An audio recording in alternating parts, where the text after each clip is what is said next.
www.skdarpan.com मा यहाँहरूलाई हार्दिक स्वागत गर्दछु। म इन्द्र लोक्सन। जनजाति आदिवासी जनजातिको माहौल नेपालमा चलिरहेको छ अहिले, यहाँहरूलाई थाहै छ। जुन त्यसै माहौलभित्र एकजना युवा हुनुहुन्छ अमृत सुनार, जो उहाँ नेपाल आदिवासी चलचित्र महासङ्घका अध्यक्ष पनि हुनुहुन्छ। उहाँले त्यही चलचित्र माध्यमबाट नेपालका आदिवासी जनजातिहरूको हक अधिकारहरूलाई पनि केही तरिकाले सुनिश्चित गर्न सकिन्छ कि भनेर उहाँ लागि परिरहनु भएको छ। उहाँलाई आज मैले यो एथनिक भोइसको स्टुडियोमा निमन्त्रणा गरेको छु। आउनुहोस् दर्शकवृन्द, उहाँलाई कार्यक्रममा स्वागत गरौँ। अमृतजी, कार्यक्रममा स्वागत छ। हजुर, धन्यवाद यहाँ सबैलाई र एसके दर्पण हेरिराख्नुहुने समग्र दर्शक महानुभाव सबैलाई नमस्कार। कस्तो हुनुहुन्छ? एकदम व्यस्त हो भने तपाईँ र हाम्रो सम्पर्क निकै लामो समयको त्यो फोनमा भइरहँदा त बिचमा निकै व्यस्त देखिन्थ्यो नि। सायद मैले पनि सोचेको थिइनँ, मलाई इन्फा अवार्डले निम्तो भयो। आदिवासी जनजाति चलचित्र महासङ्घको अध्यक्षको हैसियतले इन्फा अवार्डले मलाई हङकङमा निम्तो भयो। र मैले सोचेको थिएँ कि हङकङमा जाँदा प्रायः हरेक कार्यक्रममा जाँदाखेरि आयोजकले एउटा किसिमको होटल बुक गरेको हुन्छ, त्यो होटलमा बस्यो र आयोजकले जुन किसिमको कार्यक्रम तय गरेर हुन्छ एउटा सिटुङमा बसेर चाहिँ हामी हिँड्छौँ र त्यो अनुसारको रिटर्न नेपाली रिटर्न हुन्छौँ भन्ने जुन हिजोको मेरो बुझाइ मेरो सोचाइ थियो। तर जब म हङकङ आइसकेँ, हङकङ पाइलट टेकिसकेपछि एयरपोर्टदेखि नै त्यो माहौल मैले देखेँ कि मैले वास्तवमा नेपालमा जुन चिज मैले खोजिरहेको थिएँ त्यो चिज यहाँ पाएँ। अरूले तपाईँको हङकङलाई एउटा चाहिँ सपनाको सहर, ड्रिम सिटी भनेर भन्थ्यो होइन। त्यो चाहिँ एउटा भौतिक संरचनाको विकास, यहाँको सिस्टमका कुराहरूलाई लिएर त्यसरी वाक्य विश्लेषण हुने गर्थ्यो। तर सँगसँगै अर्को मैले के देखेँ भने जुन मैले एउटा परिकल्पना गरेको नेपाल आज हङकङमा पाएँ। भनेपछि यहाँको नेपाली मनहरूको तपाईँले प्रशंसा गरिरहनु भएको बुझ्यो। नेपालीहरूले जुन तपाईँलाई यहाँ सम्मानको ऐरो दिँदाखेरि तपाईँले कस्तो किसिमको फिलिङ गर्नुभयो? सम्मानको ऐरो त लागेको भयो जस्तो लाग्यो।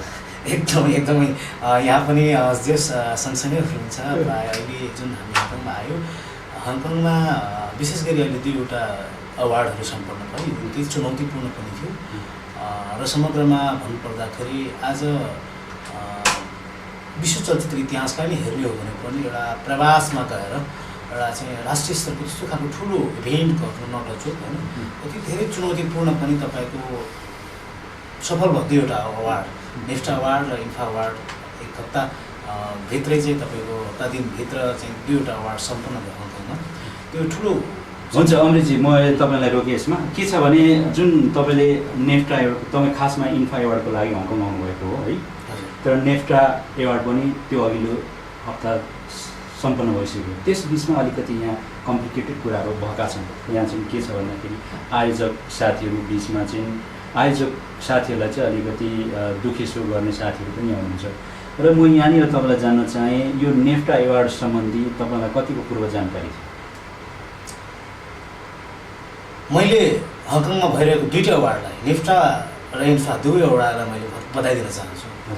सफल हुनुभएको छ र धन्यवाद दिन चाहन्छु। म एउटा आदिवासी जनजाति चलचित्र महासङ्घको अध्यक्षको हैसियतले पहिलो पटक नेफ्टाले आदिवासी जनजाति चलचित्र समुदायमा निर्मित चलचित्रलाई सहभागी गराउने कोसिस गर्यो, सम्बोधन गर्ने कोसिस गर्यो। यो निजी क्षेत्रबाट पहिलो नेपाली चलचित्र उद्योगमा। र इन्फाले आदिवासी जनजाति समुदायमा बनेका पहिलो चलचित्र जहाँबाट आदिवासी जनजाति चलचित्रको सुरुवाती भएको थियो, त्यस्तो चलचित्रहरूलाई सम्बोधन गर्ने प्रयास गर्यो। म धन्यवाद दिन चाहन्छु महासङ्घको तर्फबाट सर्वप्रथम। अब रह्यो यहाँका विविध समीक्षाका कुराहरू, नेफ्टाको समीक्षाको कुरा, इन्फाको समीक्षाको कुरा। नेफ्टा वास्तवमा भन्यो भने यो 2वटै अवार्डहरू धेरै पूर्व चाहिँ तयारी। तपाईँलाई यस विषयमा जानकारी थियो? म भन्दैछु यो विषय, यो नेफ्टा धेरै अगाडिदेखि तयारी भइरहेको थियो र पछिल्लो समयमा हङकङमा यो 7औं संस्करण, नेफ्टाको 7औं संस्करणमा आइपुग्दाखेरि उसले आदिवासी जातिको चलचित्रलाई पनि समेट्नुपर्छ भन्ने किसिमको चिज भयो। यो आवश्यकता पनि थियो र यसको जानकारी मलाई यो अवस्थामा मैले जानकारी लिने मौका पाएँ। मलाई जानकारी भयो, तर पनि त्यो चाहिँ सम्बन्धित आयोजक संस्था अथवा आयोजक टिमबाट भन्दा पनि एउटा हाम्रो जुन हङकङमा आदिवासी जनजाति चलचित्रकर्मीहरू पनि हुनुहुन्छ, आदिवासी समुदायहरू धेरै हुनुहुन्छ, उहाँहरूको एकदमै चासोको विषय थियो। हङकङमा यस्तो खालको इभेन्ट हुँदैछ, त्यहाँ आदिवासी चलचित्र समावेश हुन्छ हुँदैन भन्ने किसिमको कौतूहलता सँगसँगै हुनुपर्छ भनेर यहाँका आदिवासी जनजाति समुदाय लाग्नु भएको थियो। त्यसमा हाम्रो एकजना व्यक्ति हुनुहुन्छ, एकदमै उहाँ अहोरात्र दिन रात नभनिकन आफ्नो व्यस्तताको बावजुद पनि आदिवासी जनजाति चलचित्रलाई हदैसम्म चाहिँ तपाईँको के अरे माया गरेर लाग्नु भएको एकजना मित्र हुनुहुन्थ्यो, मौसम एम्बुङ। उहाँबाट मैले जानकारी पाएँ। हङकङमा यो वर्ष निफ्टा अवार्ड हुँदैछ 7औं संस्करण, र यो 7औं संस्करणमा आदिवासी चलचित्रलाई पनि समावेश गर्नुपर्छ भनेर हामीले माग पनि राखेका छौँ, र त्यो उहाँहरूले पनि त्यसको चाहिँ सम्बोधन गर्ने तयारी गर्दै हुनुहुन्छ भनेर मैले जानकारी पाएँ। त्यो हुँदै गयो, तर हुँदै जाँदाखेरि एक किसिमको म त यहाँबाट जे अपडेट हुन्छ, मेरो म अन्तर्गत धेरै जातीय संस्थाहरू हुनुहुन्छ, जातीय चलचित्रकर्मीहरू हुनुहुन्छ, उहाँ सबैलाई मैले जानकारी गराउनु पर्ने हुन्छ। अनि मलाई यताबाट मौसमजीले के भन्नुभयो भन्दाखेरि तपाईँहरूले हाम्रो जातीय संस्थाका अध्यक्षज्यूहरूलाई, चलचित्रकर्मीज्यूहरूलाई त्यो पनि जानकारी गराउनु होला भन्ने खालको चाहिँ म्यासेज चाहिँ फलो गर्नुभयो। तर मैले जानकारी गराउँदा कसरी गर्ने, म सम्बन्धित संस्थाबाट जानकारी आएको छैन मलाई, होइन। तर यहाँ चाहिँ हङकङमा लगभग त्यो सबै तयारी भइसक्यो। आदिवासी निफ्टा अवार्डमा आदिवासी जनजातिका चलचित्र जो 70मा बनेका चलचित्रहरू लाई चाहिँ सम्बोधन गर्ने भनेर आइसक्यो। अब समय एकदमै छोटो छ, यो छोटो समयभित्रमा हामीले एउटा त हङकङको तयारी अनुसार र त्यो भित्रको चलचित्रहरू कलेक्सन गर्नुपर्ने, छनौट गर्नुपर्ने कुरा एउटा एकातिर छ, अर्कोतिर त्यो नजिकै आइसक्यो, हामीलाई कुनै पनि जानकारी भएको छैन हामी के गर्ने भन्ने कुराहरू। यताबाट हाम्रो आदिवासी जनजाति महासङ्घका साथीहरू अनि अब मौसमजीले तपाईँहरू चलचित्र तयार पारेर पठाउनुहोस् भन्नुहुन्छ, यताबाट निफ्टाबाट चाहिँ अब कुनै पनि के अरे इन्फर्मेसन हामीमा भएन। अनि एकदमै दुधारमा थियौँ। अनि पछि लास्ट आवरमा यहाँ सबै तयारी भइसकेपछि हरेक तह तब्काबाट हामीलाई जानकारी भइसकेपछि अब साँच्चीकै हङकङमा चाहिँ अब निफ्टा अवार्डमा आदिवासी जनजाति चलचित्र समावेश हुने भयो, हुन्छ भन्ने चाहिँ एउटा विश्वासका साथ मैले सबै जातीय संस्थाका अध्यक्षज्यूहरूलाई सम्पर्क गरेँ। यस्तो यस्तो हुँदैछ भनेर उहाँलाई मैले जानकारी दिएँ, र हामी एकदमै आकस्मिक रूपमा चाहिँ आदिवासी जनजाति महासङ्घको बैठक बस्यौँ, र त्यहाँनिर सम्भव भएसम्म जातीय संस्थाका अध्यक्षज्यूहरू सबै चलचित्रकर्मीहरू बसेर एक किसिमको अब कसरी त हामी निफ्टामा सहभागी हुने भन्दाखेरि ठिक छ, हामीलाई अब आधिकारिक इन्फर्मेसन आएको छैन, तर पनि हाम्रा साथीहरू त्यसरी चाहिँ लागिराख्नु भएको छ। उहाँहरूको लागिराख्नु भएको जुन त्यो सङ्घर्ष र सँगसँगै हङकङ एउटा चाहिँ आदिवासी जनजातिहरूको बाहुल्य रहेको सहर हुँदाखेरि अब हामीले चाहिँ त्यो विश्वास भयो कि अब हामीले फिल्म पठाउनुपर्छ।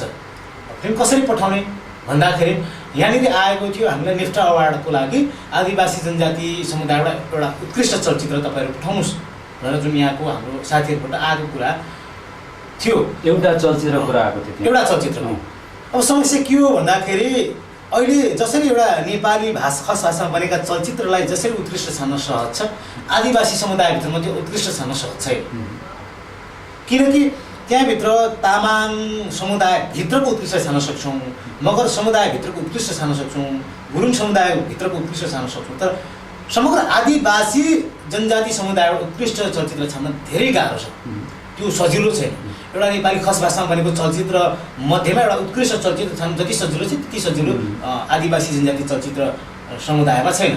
हरेक चलचित्रको आफ्नो किसिमको वेटनेस छ, आफ्नो किसिमको चाहिँ जुन कथाको मर्म छ, त्यो कथाको मर्म हामी कसरी चाहिँ उत्कृष्ट छान्ने, कसरी त्यो मर्म बुझ्ने।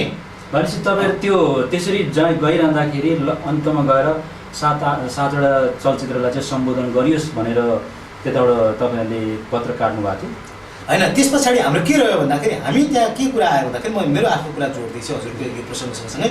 त्यहाँनिर हामीले उताबाट के अनुरोध गर्यौँ भन्दाखेरि आदिवासी समुदायभित्रमा उत्कृष्ट चलचित्र छान्न गाह्रो छ, त्यही पनि यो लास्ट आवरमा आएर हामीसँग 1-2 हप्ता पनि टाइम थिएन वास्तवमा भन्ने हो भने। अनि मैले उहाँलाई के आग्रह गरेँ, हाम्रो मौसमजी यहाँको आदिवासी जनजाति महासङ्घलाई के आग्रह गरेँ, अब तपाईँहरूले यसको पहल कदमी गर्नु भएको छ, अब यसमा चाहिँ तपाईँहरूले हरेक जातिको एउटा उत्कृष्ट चलचित्रलाई सम्बोधन गर्ने एउटा चाहिँ वातावरण सिर्जना गर्नुहोस्, हाम्रो आयोजक मित्रहरूसँग त्यसरी तपाईँहरूले डिल गर्नुहोस् भनेर हामीले उताबाट भन्यौँ महासङ्घको तर्फबाट। त्यो भइसकेपछि यहाँ के आयो भन्दाखेरि ल यो वर्ष बनेको उत्कृष्ट चलचित्रलाई चाहिँ स्पेसल मेन्सन अवार्ड दिने सबै जातीय चलचित्रलाई भन्ने कुरा रह्यो र हामीले 70मा बनेका चलचित्रलाई हामीले सङ्कलन गरेर पठायौँ। त्यो पनि त्यो जुन जुन आफ्नो मान्छे आफ्नो चाहिँ के अरे सर्कलका मान्छेहरूको पठाएको छैनौँ, हामीले सम्बन्धित जातीय संस्थालाई जिम्मेवारी दिएको छौँ। यसपालि गुरुङको चलचित्र कति बनेको छ, त्यो गुरुङको चलचित्र मध्येमा एउटा उत्कृष्ट चलचित्र तपाईँले पठाएको छ, तामाङको उत्कृष्ट चलचित्र तपाईँले पठाएको छ। हामी बेगर हाम्रै निर्माता हाम्रो हातमा हामीले निर्माण गरेको चलचित्र हामीलाई थाहा छैन कसरी यो पर्यो भन्ने कुरो पनि यहाँ सुनिएको छ। यसमा चाहिँ के छ? हजुर, नेप्टामा यसमा के छ भन्दाखेरि त्यो जुन नेफ्टा अवार्डमा आयो, नेफ्टा अवार्डमा आएका चलचित्रकर्मीहरू प्राय यो चाहिँ म ढोकाका साथ भन्न सक्छु, उहाँहरू सबैलाई थाहा छ। किन भन्दाखेरि हिजो हामी चलचित्र छनौट गर्ने क्रममा पनि त्यहाँनिर धेरै किसिमको चाहिँ बहसहरू भए, छलफलहरू भए, कसको चलचित्र लग्ने, सबैको चलचित्र आफ्नो किसिमको चाहिँ वेटनेस बोकेको चलचित्र छ होइन। त्यो पनि नेफ्टा अवार्डले पहिलोचोटि प्रवासमा विदेशी भूमिमा रहेर चाहिँ अवार्ड प्रदान गर्दैछ, को जाने भन्ने कुराको कम्पिटिसन पनि थियो। त्यसले गर्दाखेरि हिजो नेफ्टा अवार्डमा आदिवासी चलचित्र समावेश हुने बित्तिकै तपाईँको सबैको कान ढाडो भएको छ। र अर्को हामीले त्यसको जिम्मेवारी भनेको सम्बन्धित जातीय संस्थालाई दिएको छौँ। हामी महासङ्घले चाहिँ यसको निर्णय गर्ने अधिकार त होला, तर पनि यसको हामीभन्दा जनजाति महासङ्घ यहाँ हङकङकोलाई दिनुभएको कि नेपालकोलाई दिनुभएको? हङकङलाई हङकङलाई दियौँ। अनि यसरी चाहिँ सबै चलचित्रहरू त्यहाँ ल्याएर छलफल गरेर हामीले त्यहाँनिर उहाँहरूलाई चाहिँ के अरे छनौट गरेर पठाएको छौँ। यो मानेमा चाहिँ त्यो जातीय संस्था स्वयं जिम्मेवार छ, महासङ्घ भन्दा पनि स्वयं जातीय संस्था जिम्मेवार छ, त्यसमा जिम्मेवार महासङ्घ लिन्छ। हामीले नेफ्टामा आएका चलचित्रकर्मीहरूलाई हामीले जानकारी गराएको छौँ, उहाँहरूकै उपस्थितिमा त्यो चलचित्र पठाइएको छ।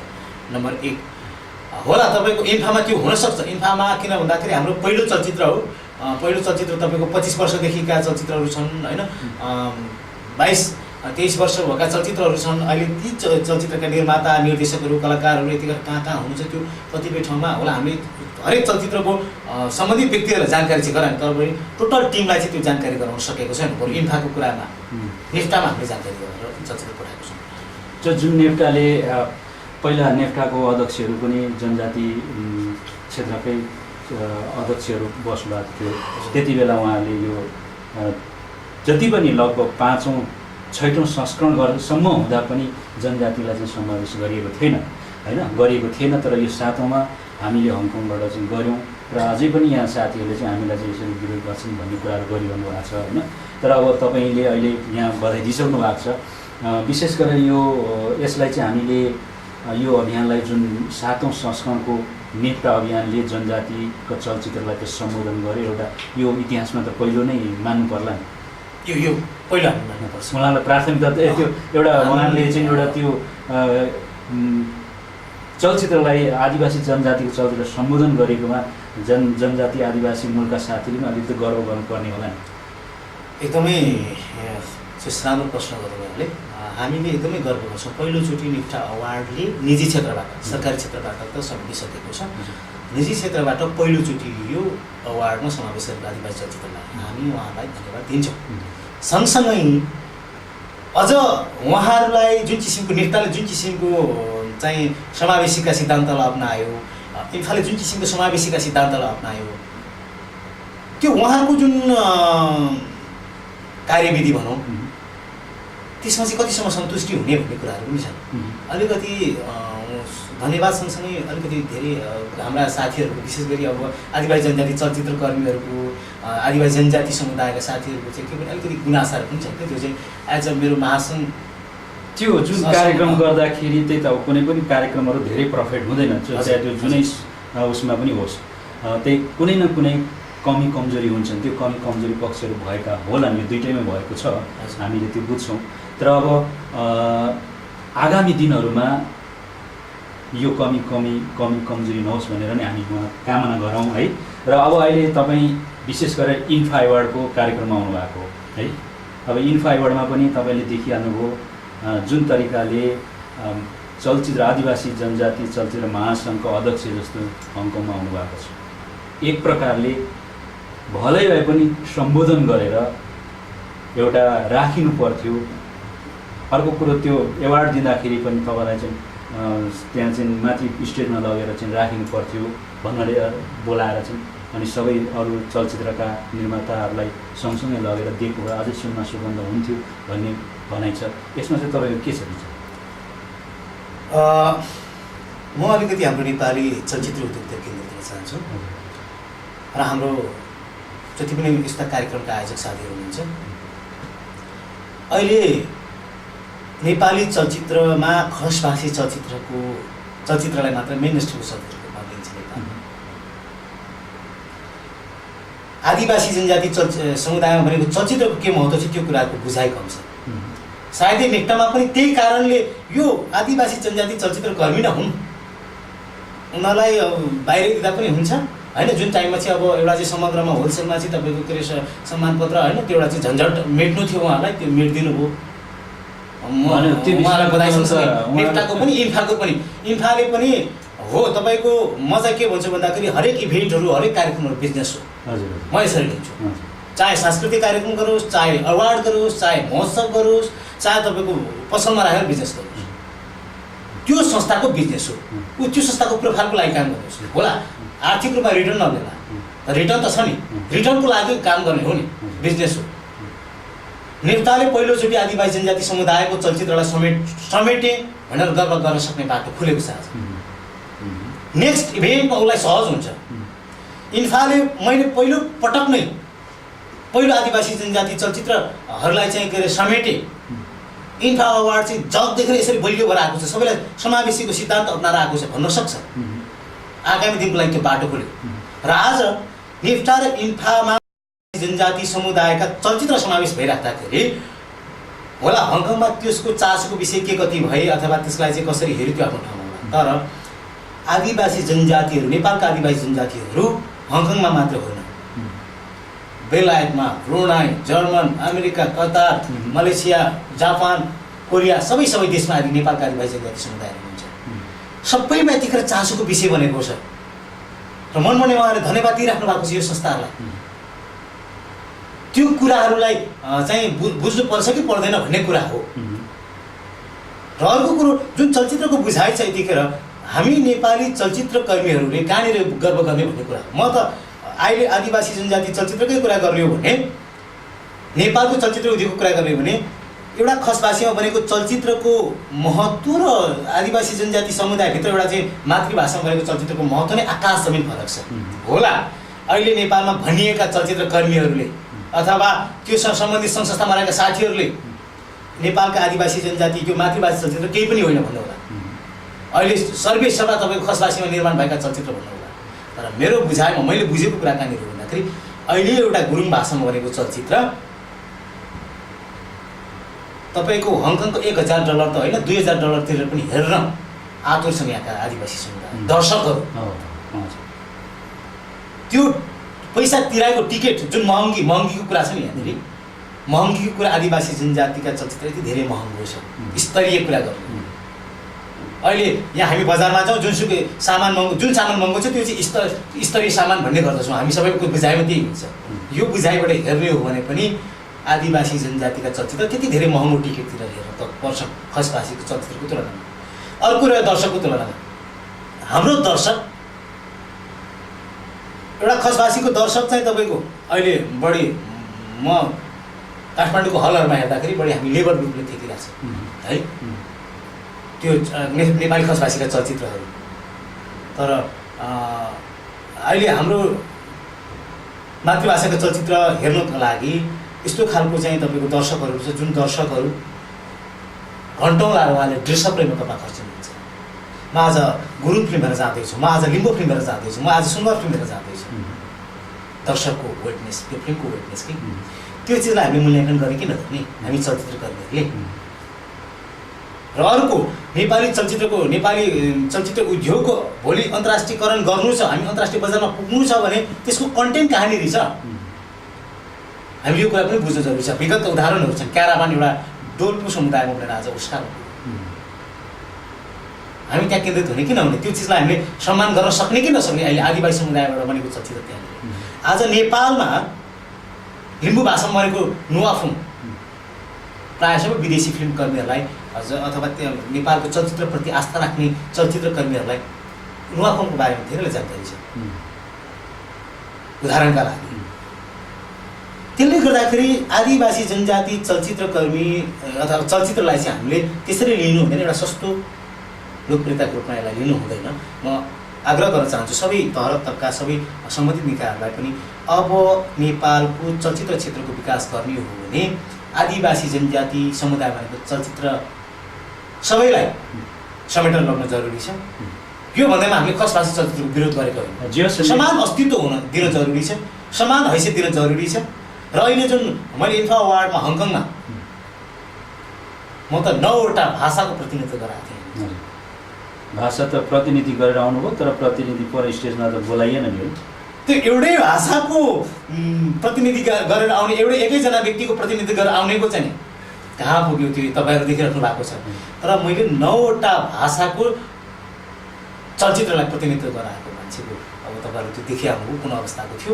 म आग्रह गर्न चाहन्छु आगामी दिनहरूमा यस्तो नदोहोरियोस्। म धन्यवाद दिन्छु नेफ्टा र इन्फालाई, र आगामी दिनमा आदिवासी जनजाति चलचित्र समावेश गरेर जानु जरुरी छ।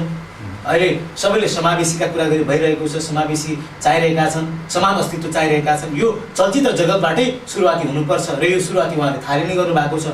होला तपाईँको काम गर्दै जाँदाखेरि काहीँ त्रुटिहरू हुन सक्छन्, मिस्टेक हुन सक्छन्, तर आगामी दिनमा त्यो त्रुटि सुरुवातीबाटै त्यो त्रुटिहरूलाई सच्याउँदै जाउँ। अब हामीले आदिवासी समुदायका चलचित्रहरू यसरी समेटिनुपर्छ, उहाँलाई पनि यसरी सम्बोधन गरिनुपर्छ भनेर सुरुको गृह कार्यबाटै उहाँले चाहिँ त्यसलाई लिएर जानुपर्ने हुन्छ। म आग्रह गर्न चाहन्छु। अब हामी लगभग कार्यक्रमको अन्ततिर आइसकेका छौँ। अब जाँदा जाँदै म तपाईँ त फेरि यो सञ्चारकर्मी पनि हुनुहुन्छ, आदिवासी चलचित्र महासङ्घको अध्यक्ष मात्रै नभएर एउटा जुझारु समाचार संवाददाता पनि हुनुहुन्छ। एफएम यो बिएफडिएस रेडियोमा काम गरिरहनु भएको छ होइन, त्यहाँ पनि तपाईँको समाचार कहिले कहिले त सेन्सर हुँदैन? त्यो स्वभावै भइहाल्छ। त्यो कहाँ चाहिँ छैन, तपाईँको सेन्सर सञ्चारमा छैन कि चलचित्रमा छैन कि अब शिक्षामा छैन कि कहाँ छैन सेन्सर? सेन्सर त सबै ठाउँमा छ। त्यो हामी सबैले सहजै बुझ्न सक्छौँ। रेडियोमा त भर्सक सेन्सर नहुनु पर्ने हो भन्ने कुराहरू आवाज उठिरहेको छ। अरू मिडियाको तुलनामा बिएफडिएसमा अलिकति कमै छ, किन भन्दाखेरि त्यहाँ बढी त्यो चाडबाड सहितलाई समेट्ने एउटा चाहिँ जस बिएफडिएसले हरेक नेपालको आदिवासी जनजाति लिएर हरेक कुराहरूमा चाहिँ निकै मजाले एउटा सम्बोधन गरेको जस्तो मैले सुनेको छु होइन। त्यसमा पनि अनि अरू कुरो पनि त्यो सहयोगी भावनाको जस्तो तपाईँ कतै कुनै किसिमको एउटा घटना भयो, सहयोग आर्थिक सहयोग गर्नुपर्ने भने त्यहाँ ड्याममै फुकिदिएपछि त्यो हाम्रो भन्छ नि बढेर पैसा आउँदो रहेछ नि त, त्यहाँ छ त्यहाँबाट आएर उहाँले सहयोग गरेको कुराहरू पनि छ है। अब यो तपाईँको त्यहाँ सम्बन्धित बिएफबिएसको कुरा गरौँ यहाँले। बिएफबिएस अहिले एउटा सामाजिक संस्थाको रूपमा पनि इस्ट्याब्लिस हुन थालेको छ काठमाडौँमा चाहिँ। सायद तपाईँले पनि त्यस्तो कुनै किसिमको अर्को कुरो यहाँले जुन सेन्सरको कुरा गर्नुभयो, बिएफबिएस चाहिँ बढी आदिवासी जनजाति समुदायसँगै रहेर चाहिँ रन हुने मिडिया हो। न त तपाईँको सञ्चारमा जहाँ पनि तपाईँको एक लेभलको छ त्यो आफ्ना सोचाइहरू विचारहरू कसलाई प्रायोरिटी दिने कसलाई नदिने भन्ने कुरा आफ्नो ठाउँमा छ। तर अरू मिडियाको तुलनामा बिएफबिएस हुन त म त्यहाँ भएर भने बिएफबिएसमा अलिक बढी नै समेटेको पाउँछ हामीले आदिवासी समुदायको घटनाहरू। कुनै एउटा त्यस्तो किसिमको आर्थिक अभावले जिन्दगीको भिक्षा मागिरहेको व्यक्तित्व अथवा त्यस्तो किसिमको असहायहरूको रिपोर्ट तपाईँले दिनुभएको छ? त्यो सम्झना छ? त्यस्तो रिपोर्टहरू त दियो, तर पनि अहिले तातो सम्झिनु पर्ने चाहिँ मैले यो सुनकोशी घटना, सुनकोशी बाढी पीडितको घटनालाई मैले सम्झन चाहन्छु। सुनकोशीमा त्यति धेरै ठुलो घटना भयो, त्यो एकदमै अकल्पनीय एउटा दैविक प्रकोप आएको थियो। त्यहाँ तपाईँहरूले पनि सञ्चार माध्यममा थाहा पाइसक्नु भएको छ धेरै कुराहरू। त्यो घटनामा म स्थलगत रिपोर्टिङ गरेँ र हाम्रो बिएफपिएसले एउटा च्यारिटी गर्यो र बिएफपिएसबाट त्यस्तो किसिमको आह्वान पनि भइरहेको छ। अहिले झन्डै त्यो सुनकोशी बाढी पीडितको नाम 1 करोडभन्दा बढी प्रतिशतको मैले त्यो जानकारी पाएको छु। हाम्रो बिएफपिएसको त्यो फन्ड जम्मा भइसक्यो लगभग। अब त्यसलाई चाहिँ हामीले भौतिक संरचनामा लगानी गर्ने कुरा भइरहेको छ। एउटा रिपोर्टले गर्दाखेरि अथवा एउटा मिडियाले गर्दाखेरि त्यो सुनकोशी बाढी पीडितलाई त्यति धेरै राहत मिल्न जबकि नेपाल सरकार त्यसमा चाहिँ एउटा कम्बल दिन नसक्ने अवस्था छ है। हवस् त अमृतजी, तपाईँले आज यो हाम्रो SK.com बाट एउटा आफ्नो महत्त्वपूर्ण कुरा राखिदिनुभयो र आउँदो यहाँको कार्यकाल जनजाति आदिवासी चलचित्रको अध्यक्ष पनि हुन्छ होइन। यो जनजाति आदिवासीका चलचित्रहरूलाई चाहिँ सम्बोधन गर्दै अगाडि कसरी बढ्न सकिन्छ ती कुराहरू तपाईँ आफैले ह्यान्डल गर्दै जानुहोस् र यहाँलाई बधाई होइन र कार्यक्रम अथवा तपाईँको कार्यकालको सफलताको शुभकामना दिन्छु। र जाँदा जाँदै अब हाम्रो त अन्तिममा केही दर्शकहरूलाई श्रोताहरूलाई यो यसको दर्पणबाट केही राख्नु छ कुरा राख्नुहोस्। धन्यवाद। अहिले हामी नेपाल विशेष गरी चलचित्र क्षेत्रमा समाहित छौँ। हामीलाई चिन्ता छ नेपाली चलचित्र उद्योगलाई अन्तर्राष्ट्रिय स्तरमा कसरी पुर्याउन सकिन्छ। अहिले विश्वमा चलचित्र यति धेरै ठुलो एउटा इन्डस्ट्रीको रूपमा इस्टाब्लिस भइसकेको छ। नेपालमा पनि नेपाली चलचित्रहरूले पनि त्यो चाहिँ अवस्थामा पुग्नुपर्छ भन्ने हाम्रो जुन सोचाइ बुझाइ त्यही अनुरूप अहिले आदिवासी जनजाति चलचित्र महासङ्घ अगाडि बढेको छ। हामी आदिवासी जनजाति चलचित्रकर्मी त्यसरी अगाडि बढेको छौँ। हामीले एउटा त म विशेष गरी 4वटा चिजलाई यो आदिवासी जनजाति चलचित्रबाट 4वटा क्षेत्रलाई फाइदा देख्छु। अब बन्छ सुनवार भाषामा अथवा लिम्बू भाषा गुरुङ भाषामा त्यो भाषामा बनेको चलचित्र अथवा त्यो समुदायमा बनेको चलचित्रले त्यो समुदायलाई के गरिरहेछ भन्दाखेरि उसको भाषा संस्कृति पहिचान बोलिरहेको छ। एउटा त त्यसले दस्तावेजीकरण गर्ने भयो, अर्को चाहिँ त्यसले प्रवर्तनको काम गरेको समुदायको लागि त्यो फाइदा पुग्यो। अर्को रह्यो अहिले आदिवासी जनजातिको मुभमेन्टका कुराहरू छन् है, कल्चरल एक्सचेन्जका कुराहरू छन्। अहिले आदिवासी आन्दोलन भइरहेको छ नेपालमा, तर त्यो आदिवासीको अवस्था के छ कस्तो छ होइन त्यो सम्बन्धित निकायले त्यो नबुझेको नै हुनसक्छ, राज्यले त्यो नबुझेको हुनसक्छ। जस्तै एउटा हाईको बारेमा, एउटा चाहिँ राउटेको बारेमा, एउटा कुसुन्डाको बारेमा, एवं अब तपाईँको अहिले राई लिम्बू गुरुङकै बारेमा पनि त्यो वास्तविक कुराहरू नबुझेको हुनसक्छ राज्यले। त्यो हामीले राज्यलाई झकझकाउने प्रयास गरिरहेका छौँ। त्यो इन्डिजिनियस मुभमेन्टको लागि आदिवासीले किन त्यो कुराहरू खोजिरहेको छन्, किन अधिकारको कुरा गरिरहेको छन्, किन समानताको कुरा गरिरहेको छन्, त्यो चलचित्रबाट बुझाउने प्रयत्न गरिरहेको छ। यो हाम्रो आदिवासी समुदायलाई पुग्ने फाइदा। अर्को रह्यो समग्र नेपाली चलचित्र उद्योगलाई पुग्ने फाइदा। अब हामीले नेपाली चलचित्रलाई विश्व बजारमा पुर्याउने हो भने अहिले विश्व बजारमै चलचित्रले के खोजिरहेको छ भन्दाखेरि मौलिकता खोजिरहेको छ र दर्शकले के खोजिरहेका छन् त्यो मौलिकतामा चाहिँ बनेका चलचित्र खोजिरहेका छन्। त्यो मौलिकता आदिवासी समुदायभित्र छ। अब त्यो मौलिक चलचित्र निर्माण गरेर भोलि हामी विश्व बजारमा पुग्न सक्छौँ। यो चलचित्र उद्योग एउटा गर्व गर्ने पाटो रहन्छ। र अर्को अन्तमा के छ भन्दाखेरि राज्यलाई के फाइदा त भन्दाखेरि जति पनि हामीले आदिवासी जनजाति समुदायभित्र जति चलचित्र बनाइरहेका छौँ त्यो चलचित्र सबै बाहिर हाम्रो विदेशी दर्शकसम्म पनि पुग्ने गर्छ। आन्तरिक बाह्य सबै पर्यटकमा त्यो पुग्ने गर्छ र एउटा खालको तपाईँको त्यहाँनिर नयाँ नयाँ कुराहरू हामीले अपडेट गरिराख्दाखेरि त्यो पर्यटकमा एक किसिमको चासो हुन्छ। यो सुनवारको यस्तो खालको इन्ट्रेस्टिङ कल्चर, गुरुङको यस्तो खालको इन्ट्रेस्टिङ कल्चर होइन, त्यस्तो ठाउँमा चाहिँ पर्यटकहरूको बढी केन्द्रित हुने गरेको छ। जब बाह्य पर्यटक नेपालमा भित्रिन्छ तब राज्यमा चाहिँ तपाईँको आय स्रोतमा वृद्धि हुने गर्छ। यो मानेमा यस्तो खालको चाहिँ फाइदाहरू छन् आदिवासी चलचित्रबाट। र अब हामीले साँच्चीकै आदिवासी जनजाति चलचित्रलाई को विकास गर्ने हो र यो फाइदा हामीले लिने हो भने हामी सबैले आदिवासी जनजाति समुदायको चलचित्रलाई माया गर्नुपर्छ। यहाँले माया गरिदिनु होला मैले आग्रह गर्न चाहन्छु। तपाईँका सेन्सरका समस्या छन्, दर्ताका समस्या छन्, राज्यबाट विशेष गरी राज्यबाट जुन किसिमको चाहिँ आदिवासी चलचित्र विकासको लागि सोचिनुपर्ने अवस्था थियो त्यो सोचिएको छैन। हामीले पटक पटक राज्यसँग चाहिने के आग्रह गरिरहेका छौँ, उहाँहरूसँग चाहिँ बहसहरू गरिरहेका छौँ। अब आदिवासी समुदायसँग अथवा त्यो चलचित्रको अनुकूलमा हुने खालको नीति आउनु जरुरी छ। अनि मात्र आदिवासी समुदायको चलचित्रको विकासमा टेवा पुग्छ भनेर राज्यसँग पनि अनुनय विनिमय गरिरहेको छौँ। सायदै आशा गरौँ आगामी दिनमा यसको उपलब्धि हुँदै जान्छ, प्राप्ति हुँदै जान्छ। इन्द्र सरलाई धन्यवाद, थ्याङ्क यू। आदरणीय दर्शकवृन्द, आजको यो हाम्रो नेपाल आदिवासी जनजाति चलचित्र महासङ्घका अध्यक्ष साथै सञ्चारकर्मी पनि हुनुहुन्छ अमृत सुनारजीसँगको छलफल आजलाई अन्त गर्न चाहन्छु र मेरा प्राविधिक मित्र अमृत गुरुङ र रविन थापाका साथमा पनि बिदा दिनुहोस्। नमस्ते।